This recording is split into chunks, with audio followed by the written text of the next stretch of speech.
નંદસ્ત્વાત્મજ ઉત્પન્ને જાતાલાદો મહામના આહ્યુન વિપ્રા વેદ જ્ઞાનમ સ્નાનત શુચિરલંકૃત. નંદ આત્મજ ઉત્પન્ન થયા. નંદ બાવાનો દીકરો તો નથી, આ તો વસુદેવ દેવજીનો પુત્ર છે ભગવાન. તો આમ કેમ લખ્યું? દરેકના આત્મામાં ભગવાન શ્રી કૃષ્ણ છે એ પ્રગટ થાય ને ત્યારે આનંદ આવે. દૂધ છે ને, દૂધ એમાં ઘી છે જ, પણ દૂધની અંદર આપણે વાટ મૂકીને દીવો કરીએ તો દીવો ન પેટે. એ દૂધને મેળવીએ, એમાં મેળવણ નાખવામાં આવે, પછી એક રાત્રિ સુધી પ્રતીક્ષા કરવામાં આવે, પછી એનું વલોણું કરવામાં આવે, અને વલોણું થયા પછી માખણ નીકળે, એને ગરમ કરે, પછી એમાંથી ઘી બને, અને એમાં વાટ મૂકીએ તો દીવો પ્રગટે. એમ દરેક ઘટની અંદર પરમાત્મા છે જ. આ હૃદય ગોકુળ છે, એમાં દરેકની અંદર ભગવાન બેઠા છે, પણ એને પ્રગટ કરવા માટે થઈ અને એટલું પ્રક્રિયા કરવી પડે, ભગવાન ત્યારે પ્રગટ થાય. અને એવી રીતે નંદ બાવાને ઘરે લાલાનો જન્મ થયો. જાતા લાહદો મહામના, આ મનની અંદર બધાને આનંદ થયો. બ્રાહ્મણોને બોલાવ્યા અને એ સમયે એ બ્રાહ્મણો વેદ ઘોષ કરવા લાગ્યા. સુતમાગત બંધીજનો સ્તુતિપાઠ કરવા લાગ્યા. એક કથા એવી છે કે નંદ બાવાને ખબર મળ્યા ને કે મારે ઘરે લાલો પ્રગટ થયો, સુનંદાએ સમાચાર આપ્યા, એટલે નંદ બાવા સીધા યમુનામાં ગયા. યમુના માતાજીને જઈને સ્નાન કરવા લાગ્યા. યમુનાજીને કહ્યું કે માં તારે પ્રતાપે મારે ઘરે લાલો થયો, માટે 100 ડૂબકી લગાવું. જે યમુના મૈયા, જે યમુના મૈયા, જે યમુના મૈયા એમ કહેતા કહેતા ડૂબકી લગાવતા હતા. એમાં એક વૃદ્ધ યાદવ આવ્યા, એને પૂછ્યું કે મારા શું કરો છો? એ કે મારે ઘરે લાલો ભયો એટલે ડૂબકી મારું. એ કે મારા વતી 100 મારી દેજો. એટલે એના વતી પાછા 100 મારવા લાગ્યા. એક વિશાખા નામની ગોપી આવી, એને કીધું કે નંદ બાવા શું કરો છો? કે મારે ઘરે લાલો ભયો એટલા માટે હું ડૂબકી, કે મારા વતી 100. એમ બધા જ આવતા ગયા, નંદ બાવાને કહેતા ગયા, બધાની ડૂબકી મારતા ગયા. અહીંયા બ્રાહ્મણો આવ્યા, જાત કર્મ સંસ્કાર કરવાના હતા, નાંદીમુખ શ્રાદ્ધ કરવાનું હતું. એને પૂછ્યું કે નંદ બાવા ક્યાં? કોક યાદવે કીધું કે એ તો યમુનામાં ડૂબકી મારે છે. આવા માણસો હોય ને, એને ત્યાં ભગવાન પ્રગટ થાય છે. કહેવાનો હેતુ એ છે કે જેનું હૃદય શુદ્ધ હોય, જેનું મન નિર્મળ હોય એને, એટલે રામાયણમાં લખ્યું છે, નિર્મલ મન જન સોહી પાવા.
પણ ક્યાં પ્રગટે? નિર્મળ મનમાં.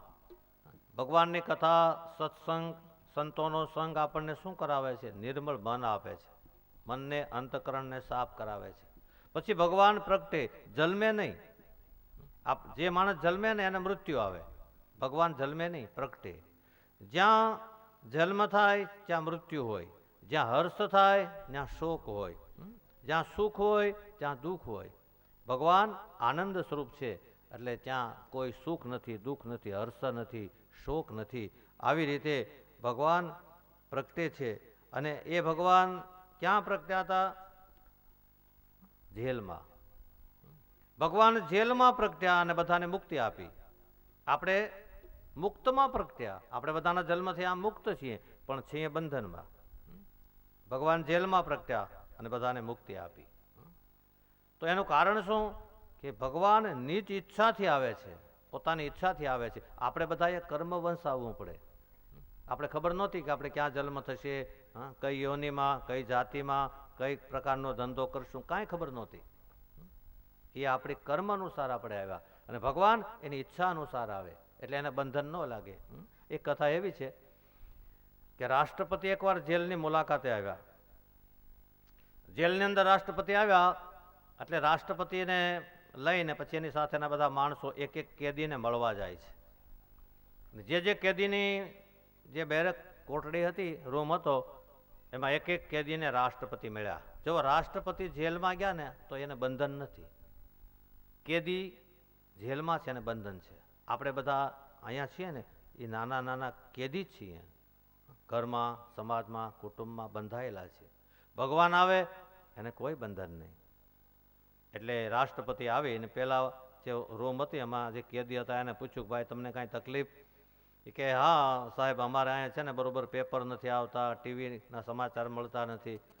એટલે કીધું કે ભાઈ અહીંયા પેપર મોકલાવજો, ટીવી મૂકી દો, એને બધી સગવડતા આપો. બીજા જેવો રૂમ હતો ત્યાં ગયા તો એને પૂછ્યું કે ભાઈ તમને કાંઈ તકલીફ? તો કે અહીંયા મને પંખો બરોબર હવા નથી આવતી, કે નવો પંખો નખાવી દો.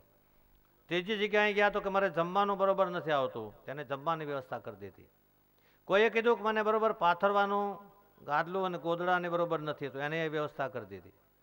એમ એક એક કેદી પાસે ગયા અને એક એક કેદીએ જે કહ્યું એ બધી વ્યવસ્થા એને કરી દીધી.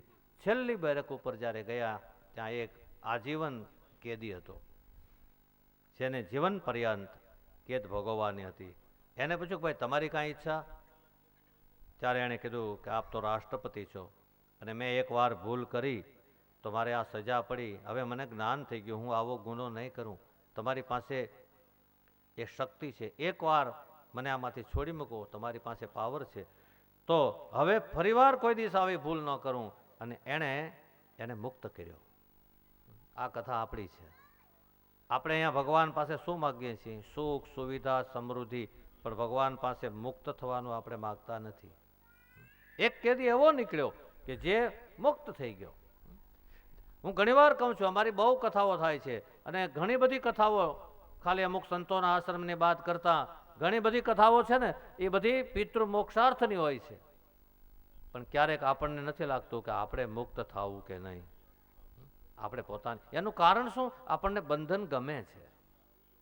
બંધન આપણે બહુ સુવાળા લાગે છે એટલે મુક્ત થવાની ઈચ્છા. બીજી એક વાત ધ્યાન રાખજો કે 10 મિનિટ 15 મિનિટ સુખનો અનુભવ થશે ને તો 10-15 મિનિટ પછી દુઃખનો અનુભવ થવાનો. જ્યાં હર્ષ થાય ત્યાં શોક થવાનું, જ્યાં બહુ સુખ થાય ત્યાં બહુ દુઃખ પણ થવાનું છે. પણ સુખ દુઃખથી, હર્ષ શોકથી પર નીકળી જાય. સમૃદ્ધિમાં હોય, સંપત્તિમાં હોય છતાં પણ જે સંતો પર નીકળી જાય છે એવી એક સ્થિતિમાં આપણે બધા આવીએ. એ મોટામાં મોટું ભગવત કાર્ય છે. એ મોટામાં મોટી કથા એટલે મુક્તિની કથા છે. તો આવી રીતે જેલમાં રહીને પણ જે મુક્ત થાય છે, જેને મુક્તિ અપાવે છે એવા ભગવાન. શંકરાચાર્ય મહારાજ એવું કહેતા કે જીવનમાં 3 વસ્તુ માણસને મળે. પહેલું મનુષ્યત્વ, બીજું મુમુક્ષુત્વ અને ત્રીજું સંત સંશ્રય.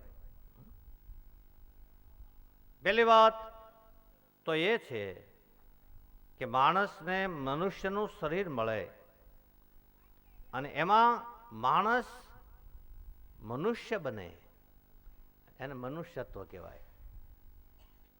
એ પછી મોટી આશ મુમુક્ષુત્વ, છૂટવાની ઈચ્છા, એમાંથી મુક્ત થવાની ઈચ્છા, એ મુમુક્ષુત્વ. અને ત્રીજું સંત સંશ્રય. સંત સંશ્રયનો આધાર સંતનો સંગ. આ 3 વસ્તુ જેને મળે, એમાં માનવ શરીર તો આપણે મળી ગયું છે, પહેલી વાત.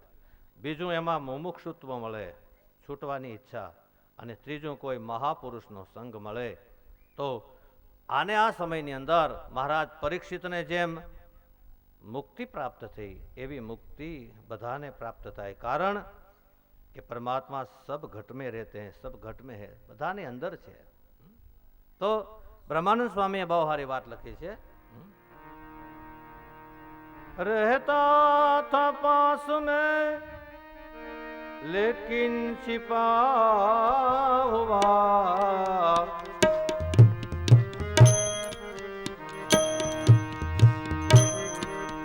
करके दया दयाल ने पर्दा उठा लिया,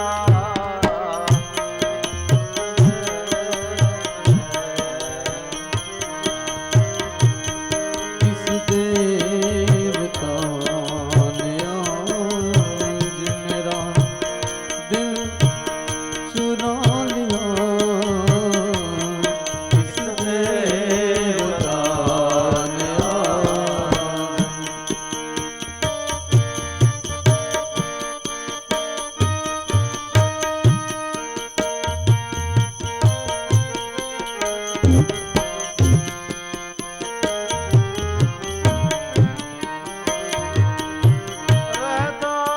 था पास में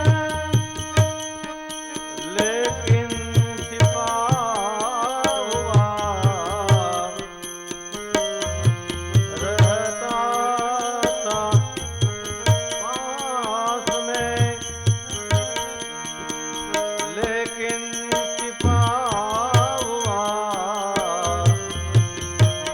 करके दया दयाल ने करके दया दयाल में अज पर्दा उठा लिया,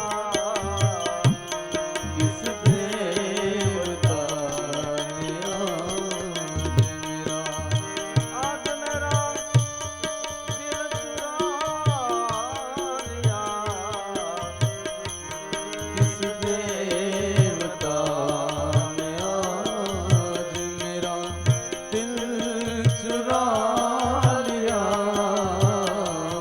किस देवता ने आज मेरा दिल चुरा लिया,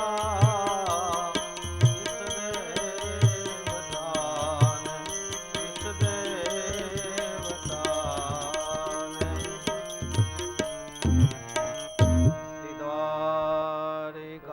દ્વારિકાધીશ કી.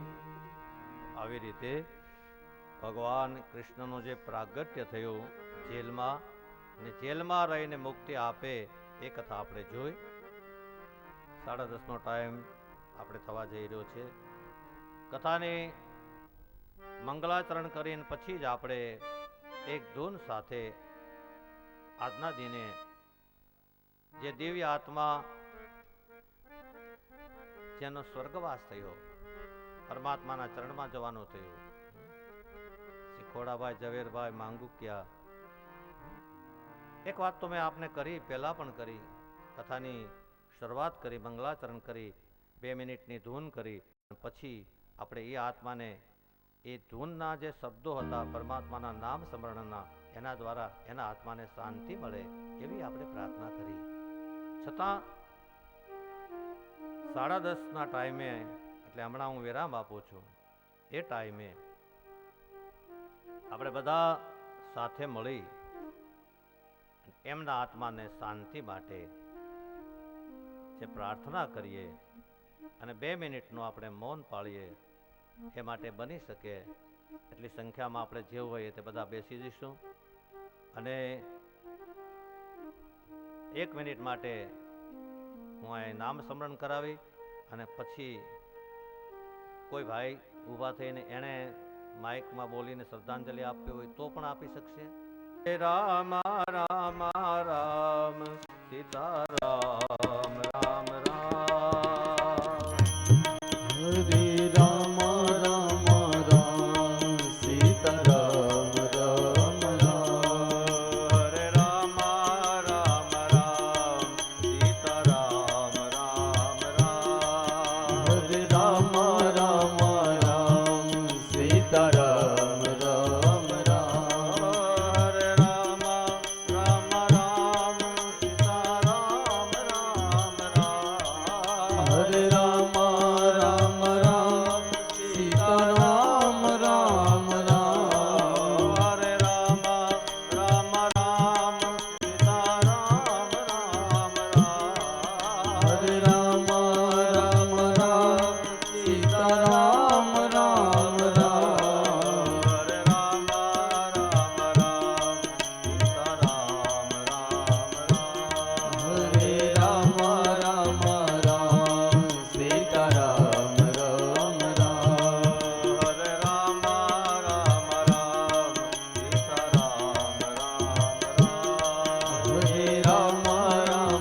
રામ રામ રામ સીતારામ રામ રામ સીતારામ રામ રામ સીતારામ રામ રામચંદ્ર ભગવાન.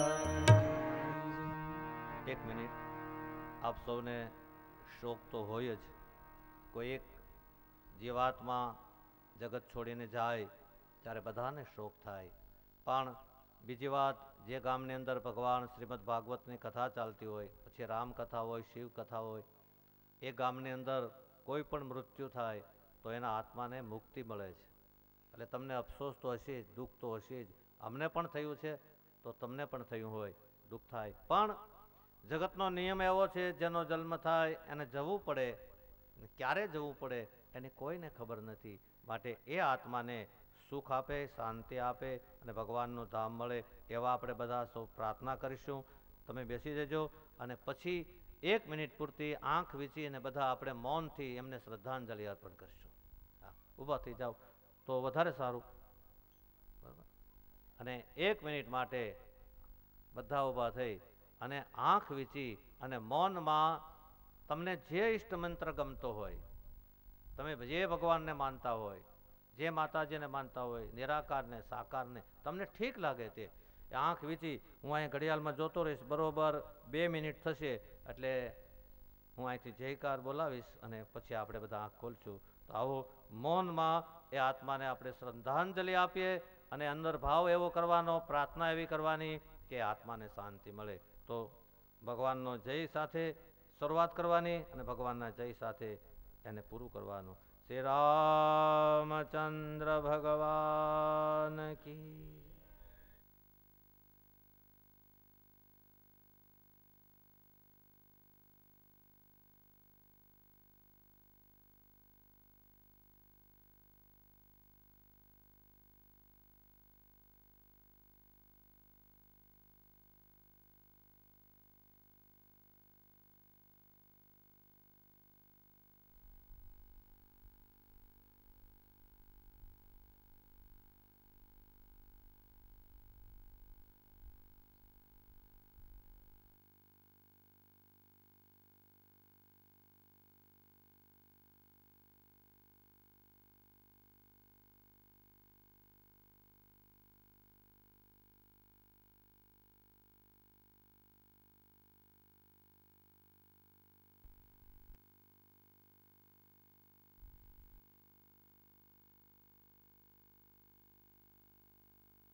શ્રી રામચંદ્ર ભગવાન કી જય.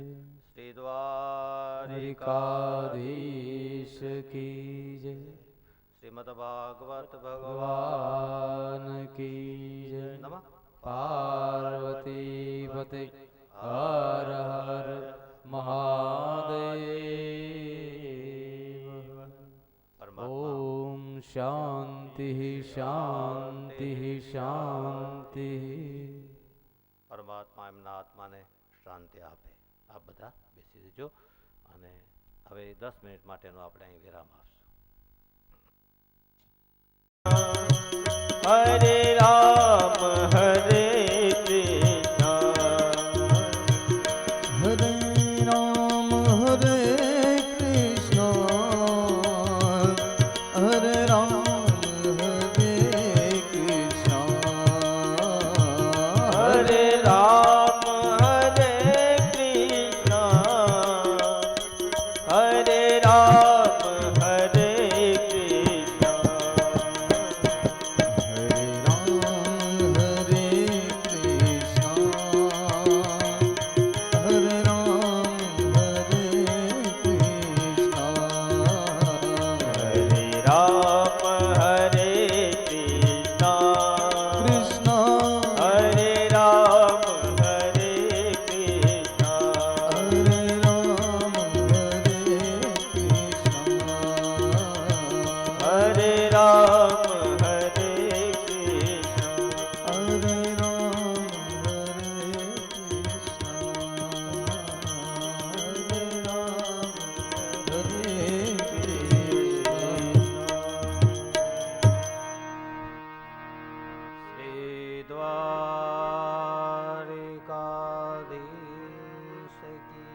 મૂકં કરોતિ વાચાલં પંગુલંઘયતે ગિરિં યત્કૃપાતમહં વંદે પરમાનંદં માધવં વસુદેવસુતં દેવં કંસચાણૂરમર્દનમ દેવકી પરમાનંદં કૃષ્ણ વંદે શ્રીદ્વારિકાધીશ કી જય. શ્યામ સુંદર ભગવાન કી જય. આઈએ પરિવાર જલપાન અમૃતપાન થયા પછી ભગવાનની કથામાં આપણે પ્રવેશ કરીએ. આપણી પાસે 1 કલાકનો સમય છે. સંતો પણ પધારવાના છે, એટલે શાંતિથી આપણે, તમને મારે કહેવું નથી પડતું કે શાંતિ રાખો. એક બહુ આનંદની વાત છે. ઘણીવાર ઘણી કથાઓમાં 1-2 વાર કહેવું પડે શાંતિ માટે. અહીંયા કહેવું નથી પડતું. એક બહુ આનંદની વાત છે. એટલે આવી શાંતિ સાથે આપણે ભગવત કથા શ્રવણ કરશું, સંત દર્શન મળશે, અને એમ કરતાં કરતાં આપણો 1 કલાક તો જીવનમાં સત્સંગ મળે, સંત દર્શન મળે, એનાથી જીવનમાં બીજો કોઈ લાભ નથી. મનુષ્ય જીવન મળે એની અંદર ભગવત કથા મળે, સંતોના સાનિધ્ય મળે, આનાથી બીજો કોઈ વધારે લાભ નથી. અને ફરી આપને કહી દઉં કે જે કથા શ્રવણ કરવાથી મહારાજ પરીક્ષિતને 7મે દિવસે મુક્તિ મળી, સુખદેવજી મહારાજ જેવા વક્તા અને પરીક્ષિત મહારાજ જેવા જ્યારે શ્રોતા બને તો એને 7મે દિવસે મુક્તિની અનુભૂતિ થાય. થોડી અનુભૂતિ તો તમને આ 3-4 દિવસમાં, આજે એમ તો 5મો દિવસ થઈ જશે. કથામાં બેઠી એટલે શાંતિ મળે, કથામાં બેસી એટલે આનંદ મળે, એ મુક્તિની નિશાની છે. વધારે શાંતિ મળે, વધારે આનંદ થાય, એ જ કથાનું ફળ છે. આપણા હૃદયમાં પરમાત્મા તો છે જ, પણ એ પરમાત્માનો અનુભવ થાય, એ જ મુક્તિ છે. આપણને જીવ દશાનો અનુભવ છે, સંસારનો અનુભવ છે. કામ, ક્રોધ, લોભ, મોહ, મદ, મત્સર, ઈર્ષા, એ બધા આપણને ષડરીપો પરેશાન કરે છે. એમાંથી આપણને શાંતિ મળે, આત્માનો પરમાત્મા સાથે મિલન થાય, એ જ કથાનો હેતુ છે.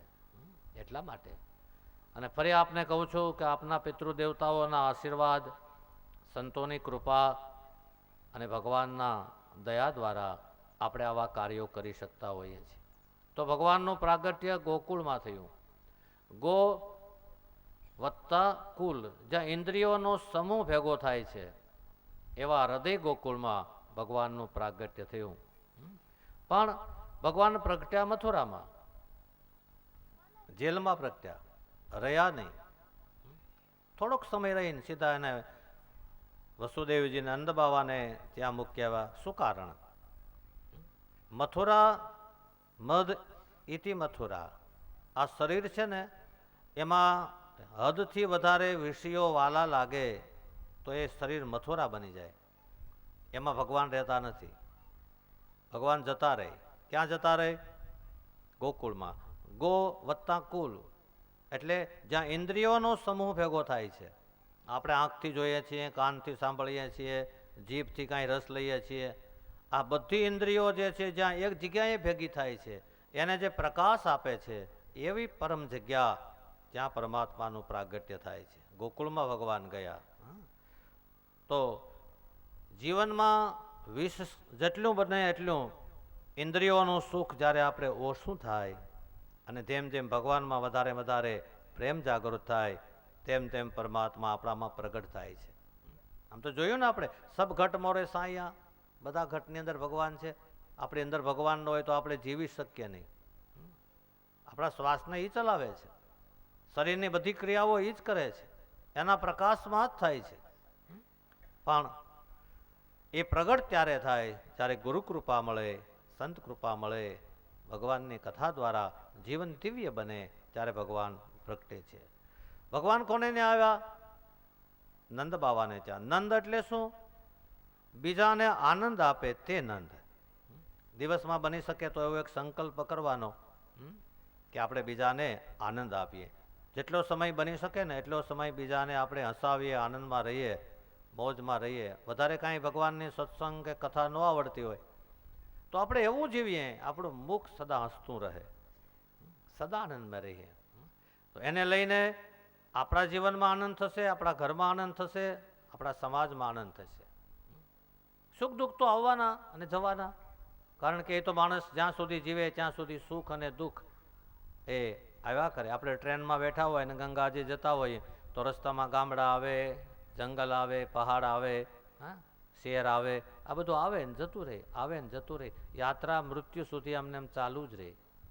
એ બધું આવે જતું રહે, પણ આનંદ રહે તો ભગવાન એને ત્યાં પ્રગટ થાય. એ નંદ બીજાને આનંદ આપે એને મળે પરમાનંદ.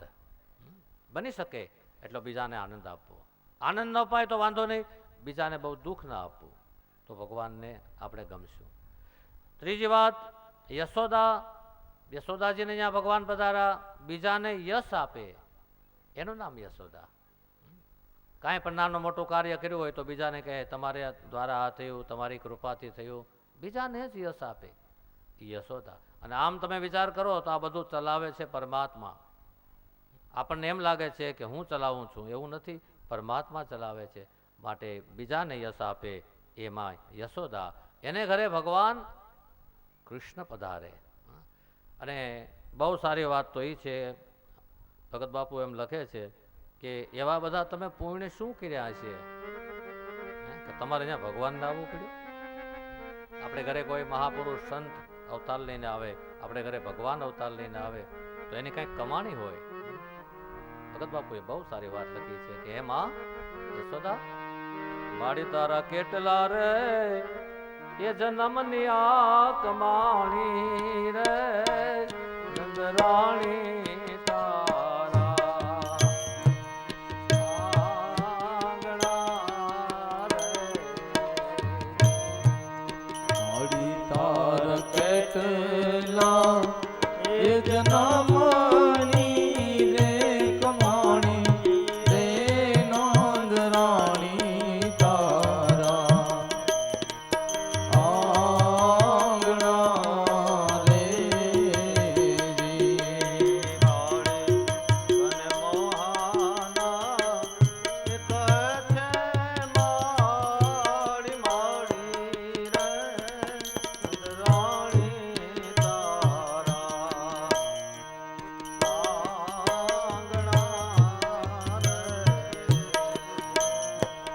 મારી તન મોહન એ કહે છે માડી માડી રે, નંદરાણી તારા આંગણા રે.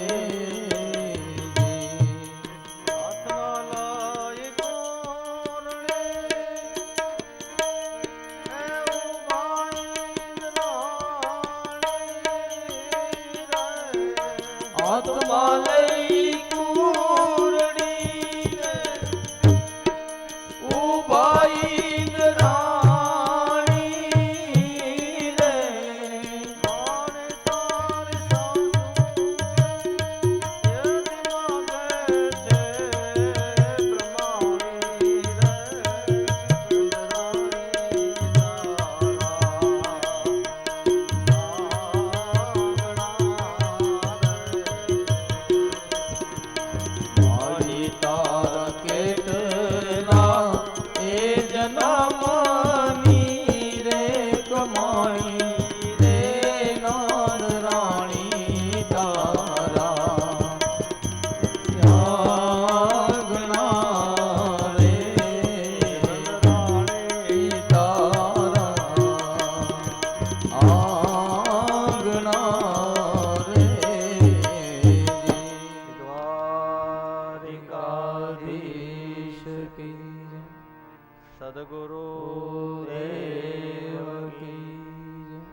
પૂજ્ય સંતો પધાર્યા છે. 2 મિનિટ માટે ભાવ સાથે આપ જ્યાં બેઠા હોય ત્યાંથી વંદન કરી લેજો.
જય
આજે સોનાણી પરિવાર દ્વારા સમસ્ત પિતૃઓના મોક્ષ માટેની આ કથામાં શ્રી નોરાપીર આશ્રમથી પધારેલા મહંત શ્રી મનહરદાસ બાપુ, અખ્તરિયા દાઉદ શાહ પીર આશ્રમથી પધારેલા ઘનશ્યામ મહારાજ, જગતપીર આશ્રમેથી પધારેલા ધનુ ભગત અને વીરડી આશ્રમેથી પધારેલા પુનીબેન અને બીજા બધા પધારેલા સંતો, આપ સૌના ચરણમાં વંદન. બહુ આનંદની વાત, જ્યારે જ્યારે ભગવત કથા હોય અને એની અંદર સંતો મહાપુરુષો પધારે એટલે કથાનો ઓર આનંદ આવે. હમણાં જ બહુ તમારા વખાણ નથી કરતો, કારણ કે વ્યાસપીઠ છે ને એના ઉપરથી ભગવાન અને જે ભગવાનના ભક્તો અને સંતો છે ને એના જ ગુણ ગવાય. પણ એટલા માટે તમે ભાગશાળી છો કે આ ભૂમિમાં સંતો થયા, આ ભૂમિમાં કથા કરવાનો એક આનંદ અનેરો આવે છે. એમાં એકેય દિવસ એવો ખાલી નથી જતો કે કોઈને કોઈ સંતોની પધરામણી ન હોય. સંતોના આશ્રમે જવાનો પણ આનંદ આવે છે. પૂજ્ય ઘનશ્યામ મહારાજના આશ્રમમાં અમે ગયા હતા, આનંદ આવ્યો. ગાયોના દર્શન થયા, ગાયોની સેવાના દર્શન થયા. સના બાપુના આશ્રમમાં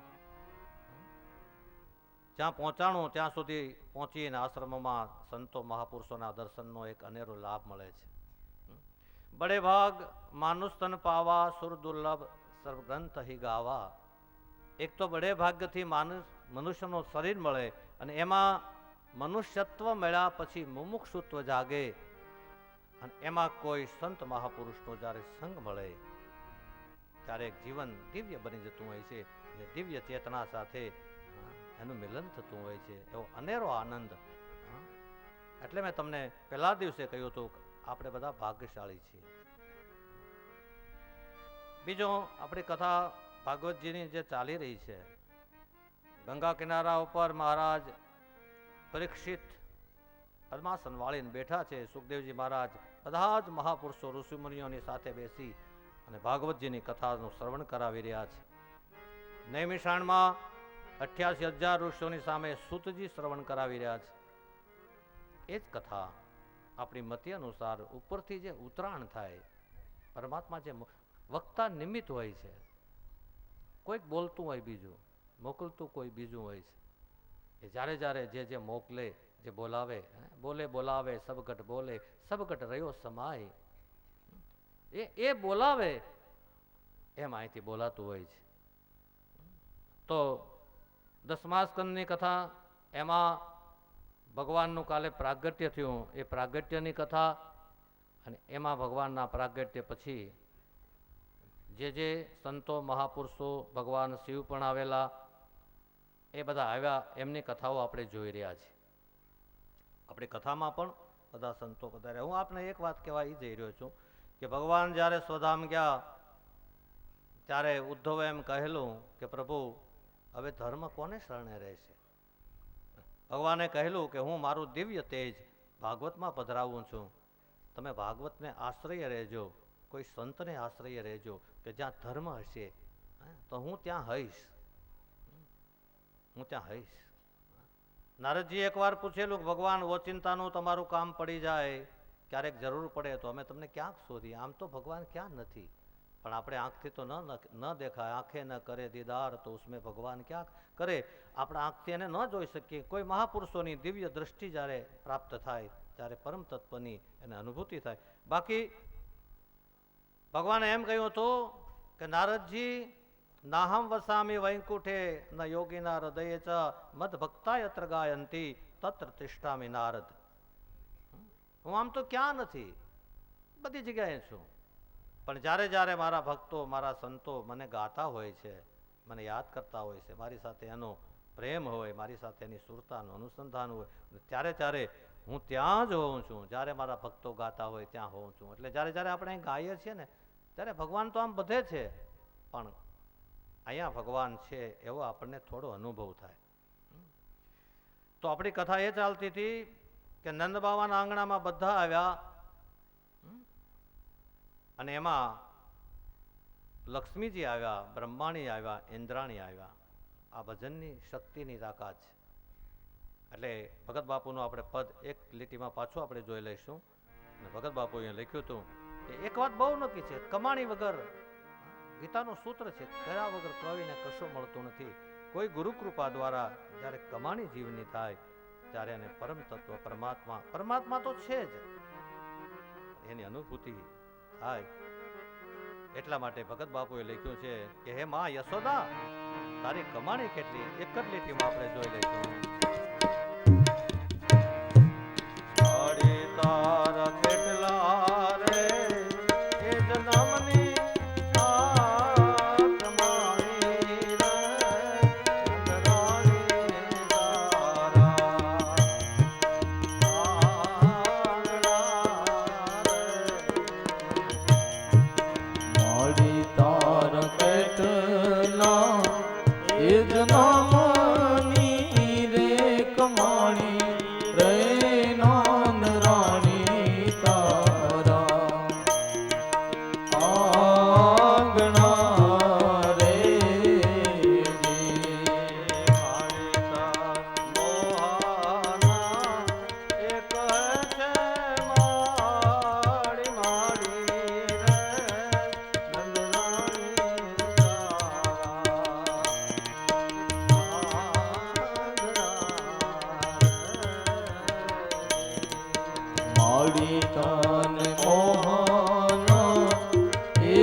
લક્ષ્મીજી લોભાણા રે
બ્રહ્માણી આવ્યા, પણ એક અજાણી નારી આમ દૂર ઉભા હતા. નંદબાવાએ પૂછ્યું કે કોઈ આવ્યું લાગે છે, કોણ બેન છે, બોલાવો. આવ્યા. કવિ બહુ સારી વાત લખે છે કે બીજું કોઈ નહોતું, એ લક્ષ્મીજી હતા. અને માડી અને ભરવા છે તારા ઘરના પાણી, નંદરાણી તારા આંગણા. ભજનની ભૂમિકાઓ જ્યારે જ્યારે મહાપુરુષોની વધી છે ત્યારે આ બધા પ્રમાણો છે. એની આગળ બધા પાણી ભરતા હોય છે. બધાને આ બધી વાતો તો સંતો બેઠા એટલે મારે શું બીજી કહેવાની હોય ને હું એટલું બધું કહી શકું એવી કોઈ બહુ મારી પાસે તો નહીં. આ તો મેં વાત પહેલા જ કરી, કાંઈ મોકલાવે એ બોલાય છે, ઘરનું કાંઈ નથી. ભાગવતનું બોલાય છે, સંતો મહાપુરુષોના જે વાતો સાંભળી હોય કહેવાય છે, પણ એવું લાગે છે કાંઈક અનોખું છે, એવું લાગે છે. અને જ્યારે ભજન વધે ત્યારે ઇન્દ્રને પાસે ન જવું પડે, ઇન્દ્ર આવે, ઇન્દ્રાણી આવે. અને ગાયોની બહુ સેવા કરી હતી. ફરી વાર આપને કહી દઉં, મેં તો બાપુને ત્યાં ગૌશાળા જોઈ, અને જ્યાં જ્યાં હું જાઉં ત્યારે 2-3 ભલામણ કરું છું. એમાંની એક ભલામણ એ છે કે યુવાનોને વ્યસનોથી દૂર રાખવા, બીજું માતા પિતા વડીલોને સાચવવા, ત્રીજું બને એટલા વૃક્ષો વાવવા, અને ચોથું આપણી માં છે એ ગાયની સેવા કરવી. એ ગાયને માટે કૃષ્ણ આવ્યો હતો. બીજી એક વાત તમને બહુ મહત્વની કરી દઉં. કૃષ્ણની કથા સાંભળીએ, ગીતાના પાઠો કરીએ, પણ કૃષ્ણને 3 વસ્તુ ગમતી હતી, એ આપણે પાલન ન કરીએ તો ભગવાનને વાલા ન થાય. ગોપી, ગીતા અને ગાય, આ કૃષ્ણનો વાલા 3 તત્વો હતા. એક ગોપી એટલે જે સ્ત્રી જાતિ છે, પછી બેન હોય, દીકરી હોય, માં હોય, એનું એક સન્માન રહેવું જોઈએ. ઘરોઘરની અંદર એક એવું જીવન બને, એ ગોપી. ગોપી ભાવ છે, એની કથા તો આગળ આપણે લઈશું. પછી એક ગીતા, કમસે કમ આપણે એકાદ મંત્ર આવડવો જોઈએ. ક્યારેક ક્યારેક સમય મળે ત્યારે ગીતા વાંચવી જોઈએ. 2 અને ત્રીજું ગાય. આપણે બધા જ ખેડૂતો હોઈએ ને એક ગાય પાળીએ તો તમને નથી લાગતું કતલખાના બંધ ન થઈ જાય? વર્ષોથી આપણા મહાપુરુષો મહેનત કરી રહ્યા છે, એને આપણે સહકાર આપીએ, એક ગાયને પાળીએ, એની સેવા કરીએ. સમય નથી અને આપ સંતો બેઠેલા છે અને બધા ગાય વિશે જાણો છો, નહીંતર હું 1 કલાક અડધો કલાક બોલત ગાયનું વૈજ્ઞાનિક દ્રષ્ટિએ શું શું ફાયદા છે. વિજ્ઞાન બ્રાઝિલની અંદર આપણી ગાયો પહોંચી ગઈ અને ત્યાંના લોકો ગાય વિશે સમજ્યા. તો ગાય, ગોપી અને ગીતા, આ 3 વસ્તુ આપણા જીવનમાં જ્યારે બને ત્યારે સમજવું કે ભગવાન કૃષ્ણને આપણે વાલા થયા છીએ. તો એના પ્રમાણ ભક્તિ કરે પાતાળમય પ્રગટ હોય આકાશ, દાબી દૂબી ના રહે કસ્તુરી કી બાસ. ભક્તિ કરે પાતાળમય. એક કથા છે, મને એક દ્રષ્ટાંત યાદ આવી ગયું કે આપે કદાચ સાંભળ્યું હશે. થોડા વર્ષો પહેલા સાવરકુંડલાની બાજુમાં એક હરિજન ભક્ત રહેતા હતા. નાનો એવું ગામ, ગામના પાદરમાં એક નાની અને ભક્તિ એવી વસ્તુ છે કે ગમે એના પ્રગટ થાય, એમાં કોઈ જાતિ પાતિ આ તે એવું કઈ વચ્ચે આવતું નથી. એ તો આપણે બધા આવું બહુ ઊભું કરી દીધું. બાકી એની પરમ સત્તાને તો એક સરખી જ બધા સબ ઘટ મેં એક સરખી વાપરી રહી છે, એમાં કોઈ કાંઈ વસ્તુ આવતી નથી. તો હરિજન ભક્તને ભજન વધ્યું, અને ભજન વધે એટલે કીર્તિ પણ વધે અને પ્રહારો પણ વધે, સંકટ પણ વધે અને મુશ્કેલીઓ પણ વધે. એક આવે એની બાજુમાં બીજા આવે જ. ગરીબ ઘર, ગામના પાદરમાં રહે, નાની એવી ઝૂંપડી, હાથમાં માળા ફરતી હોય, સફેદ ટૂંકું ધોતિયું પહેર્યું હોય, એક બંડી પહેરી હોય, માથે થોડાક વાળ વધી ગયેલા હોય, એક પન્યું વીંટ્યું હોય. જે ભજન કરતા હશે એ પણ આપણે કહીએ સીતારામ સીતારામ સીતારામ કરતા હશે, એમનું ભજન કાંઈ જે હોય તે. એમાં ખ્યાતિ વધી અને એમ કરતા કરતા એ સમયમાં ભાવનગર મહારાજાને ખબર મળ્યા. એ સમય એવો હતો કે અત્યારે આપણે અમારે તો શહેરોમાં ઘણી જગ્યાએ જવાનું થાય, ક્યારેક ક્યારેક મોટા મોટા કાર્યક્રમમાં ધર્મ ઉપર ઘણી વ્યક્તિ ન બોલવાનું બોલી જતી હોય, ત્યારે બહુ દુઃખ થાય. આપણા સનાતન જે ધર્મને ક્યારેક આંચ લાગે એવું બોલાતું હોય ત્યારે બહુ દુઃખ થાય, પણ અત્યારે આપણે કહી શકતા ન હોઈએ. એ સમયમાં એવું હતું કે રજવાડા હતા એટલે એમાં તપાસ કરતા. કોઈ માણસને વાત કરી ભાવનગર મહારાજાને કે મહારાજ આ ગામની અંદર એક હરિજન ભક્ત છે અને એને ભગવાન મળ્યા. એટલે ભાવનગર મહારાજાને એવું લાગ્યું કે તો મારે તપાસ કરવી જોઈએ, ભગવાન મળ્યા. ભાવનગર મહારાજ 100-200 માણસો લઈને ગામમાં પધારે છે અને પછી ગામના આગેવાનોને ખબર મોકલાવે. આખું ગામે સામૈયું કર્યું, મહારાજને લઈ આવ્યા ઉતારા ઉપર, સુંદર બધા ગાદલા પાથરેલા એના ઉપર બેસાડ્યા અને સ્વાગત કર્યું. પછી બધાને સમાચાર પૂછ્યા. પછી ભાવનગર મહારાજાએ પૂછ્યું કે ભાઈ મેં એક એવી વાત સાંભળી છે, તમારા ગામમાં એક ભગત છે અને એને ભગવાન મળ્યા. કે મહારાજ સાચી વાત છે, એવા સમાચાર તો અમને પણ છે. તો કે મારે એને જોવા છે. તો કે અહીંયા બોલાવીએ? તો કે ના, અહીંયા ન બોલાવાય, આપણે ત્યાં જવું જોઈએ. આને મોટા વ્યક્તિ કહેવાય છે. અને ભાવનગર મહારાજ 100-200 માણસની સાથે ગામના છેવાડે એક નાની એવી ઝૂંપડીમાં હરિજન ભક્ત રહી. ધીમે ધીમે ધીમે ધીમે માળા ફરતી હતી અને સુરતા લાગેલી હતી, પરમ તત્વ સાથે જગતનું ભાન વિસ્મરણ થયેલું હતું. એવા સમયે કોઈ આવીને સમાચાર આપ્યા કે ભક્તરાજ તમને મળવા માટે ભાવનગર મહારાજ આવ્યા છે. પછી બહાર નીકળ્યા. 50-55 વર્ષની ઉંમર હશે અને મહારાજ ભાવનગર દરબાર આવીને ઉભા રહ્યા અને હાથ જોડ્યા કે મહારાજ હું તો નાનો માણસ શું આપની બીજી હું સ્વાગત કરું, આપ મારે આંગણે પધાર્યા, મને આનંદ થયો. ભાવનગર મહારાજે કીધું કે આપ ભગત છો? તો કે હા મહારાજ, બધા મને ભગત કહે છે, હું શું કહે નહીં એ મને ખબર નથી, પણ મારી છાપ ભગત તરીકેની પડી ગઈ છે, એટલે બધા લોકો મને એમ કહે છે ભગત ભગતથી બોલાવે, એટલે મારું નામ ભગત છે. કે એ તો ઠીક, પણ મેં બીજી એવી વાત સાંભળી કે આપને ભગવાન મળ્યા.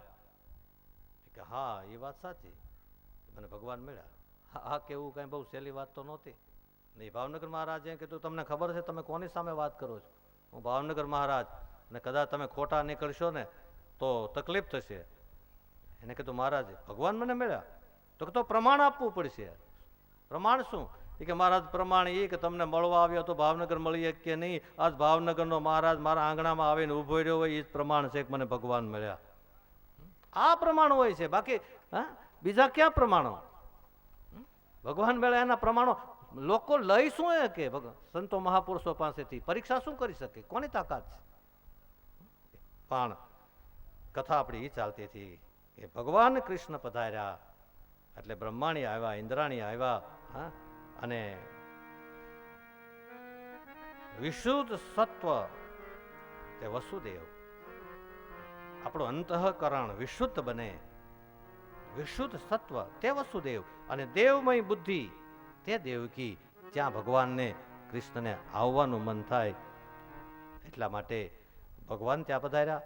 પછી તો ભગવાન આવ્યા ને એટલે આનંદ ઉત્સવ થવા લાગ્યો, અને ગોકુળમાંથી બધા આવે, કાંઈ ભેટ લઈને આવે, અને પછી તો દેવતાઓ એ પણ અલગ અલગ સ્વરૂપ ધારણ કરીને આવે, ઋષિમુનિઓ આવે, સંતો આવે, સુપાવેશે આવે, ભગવાનના દર્શન કરે, અને પછી બધી જ ગોપીઓ સુંદર વસ્ત્રો પહેરી, આપણે જેવા પહેરતા હોય ને એવું નથી કે બહુ આપણું શ્રૃંગારથી કોઈને આકર્ષિત થાય એવું નહીં, પણ આપણે જેવા વસ્ત્ર પહેરતા હોય એ વસ્તુ આપણા પવિત્ર હોવી જોઈએ. એક તો બહારી શરીર પવિત્ર હોવું જોઈએ, આપણું ભીતરનો અંતઃકરણ પવિત્ર હોવું જોઈએ. એ ભગવાનને બહુ ગમે છે. અને સદા આપણે આનંદમાં, આનંદ સ્વરૂપ સચ્ચિત આનંદ ભગવાનનો આનંદ સ્વરૂપ છે, એટલે આપણે બને એટલે આનંદમાં રહેવું જોઈએ, તો ભગવાન આપણામાંથી પ્રગટ થાય. એટલે બધી ગોપીઓ હાથમાં એક મજાનો શણગાર સજેલો હતો શરીર ઉપર, હાથમાં થાળ હતો, એમાં બધી, અને નંદ બાવાના આંગણામાં અબીલ ગુલાલ કંકુ ને કેસર ને મિશ્રિત દૂધ ને બધું, માખણ ને મિશ્રી ને એટલું બધું હતું કે જેનું વર્ણન થઈ શકે નહીં. અને એમાં ગોપીઓ આવી, આપણે એક એક લીટી, તુલસીદાસજી એવું લખ્યું છે કે કળિયુગમાં બને શકે એટલું ગાવું. એટલે આપણે કથાને વધારે મહત્વ આપીને ક્યારેક ક્યારેક બે લીટીમાં ગાઈએ છીએ. ગોપીઓ આવતી હતી, કેવો ભાવ લખ્યો છે સતાર સાહેબ. છુમ છુમ બાજે ઘુઘરિયા સબ દિખલાયે કાના, મેરે ઘર આયે આયે મેરે ઘર આયે. बाजे घुघरिया सब दिखलाए काना, मेरे घर आए आए